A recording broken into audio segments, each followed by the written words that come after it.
नमस्कार दोस्तों, क्या आपको भी कभी ज़िंदगी में ऐसा लगा है कि ये जो आप स्टेप उठा रहे हैं या जो अभी परिस्थिति आपके सामने है, आपके लिए बड़ी कष्टदायी है और कभी असहनशील है और आप इसको नहीं चाहते हो और लेकिन बाद में आपको इस बात का एहसास हुआ कि वो जो कदम हमने उठाया, वो हमारे माँ-बाप ने हो या हमारे माता-पिता ने हो, हमारे पेरेंट्स ने, हमारे अभिभावक ने या हमारे जो भी शुभचिंतक थे, जो भी हमारे लिए उन्होंने उस कठोर कदम को उठाया, वो आपके लिए बहुत सही साबित हुआ जिससे आपकी लाइफ और आपके जीवन में एक परिवर्तन आया। तो आज हम ऐसी ही कुछ एक बात पर चर्चा करने वाले हैं। तो मैं देवेंद्र कुमार फिर से आपका स्वागत कर रहा हूँ देवनाम ब्लॉग में और आज मैं अपने एक वृत्तांत आपको सुनाना चाहता हूँ कि जब मैं 1997 में कक्षा 6 में मैंने नवोदय विद्यालय ताड़खेत में प्रवेश लिया। उससे पहले जब मैं फॉर्म भर रहा था तो हमारे स्वर्गीय पिताजी ने मेरे से मना कर दिया था। उन्होंने कहा कि जो तुम्हारी मम्मी है, तुम्हारी माताजी हैं, वो तुम्हारे बिना रह नहीं पाएँगी, तुम्हारे वियोग में नहीं रह पाएँगी। क्योंकि होता ही है हम छोटे थे और कक्षा 6 में बच्चा काफ़ी छोटा होता है और तो हर माँ के लिए ये बड़ा कठिन समय होता है कि अपने छोटे बच्चों को अपने से दूर रखें। तो पापा ने मना किया और हमारी माँ भी उस समय इस बात के लिए तैयार नहीं थी। लेकिन हमारे जो सम्मानित हमारे गुरुजन थे, उन्होंने इसके लिए हमें प्रेरित किया और प्रोत्साहित किया और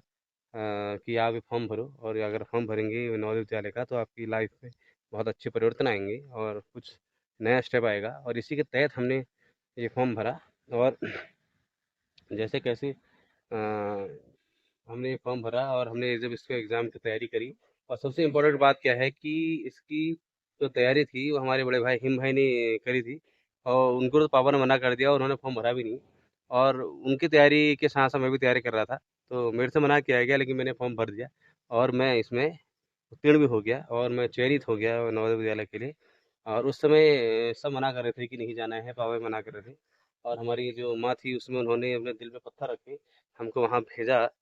और मैं भी कम से कम 6 से 8 तक अपने घर की याद में खोया रहता था। लेकिन ये रहा कि जब समय परिवर्तन हुआ तो समय के साथ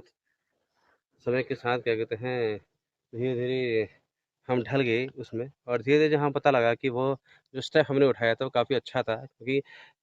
मैं ये कह सकता हूँ कि नवोदय विद्यालय ताड़खेत जाते ही मेरे जीवन में काफ़ी परिवर्तन आए। मेरी जो पर्सनैलिटी था, व्यक्तित्व था उसमें काफ़ी निखार आया और काफ़ी हम नई चीज़ों से हम हमारा परिचय हुआ। तो और आज हम जो भी हैं अच्छे मुकाम पर जैसे जिस मुकाम पर हैं, अभी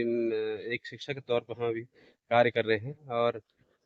तो उस हिसाब से हमारे जीवन में जो परिवर्तन आए और हमने चाहे संघर्ष भी किया, लेकिन हम आज सही जगह पर हैं और एक सही धारणा के साथ हैं, सही उद्देश्य के साथ अपने जीवन में आगे बढ़ रहे हैं। तो इसमें कहीं न कहीं हमारे माता-पिता, हमारे स्वर्गीय पिताजी, हमारी माताजी और हमारे जो गुरुजन हमारे साथ हैं, उनका सहयोग रहा और हमारे परिवार का और सबसे बड़ी बात जो उस समय जो हमारे साथ रहे, उनका सबसे बड़ा योगदान रहा। तो मैं यहाँ पर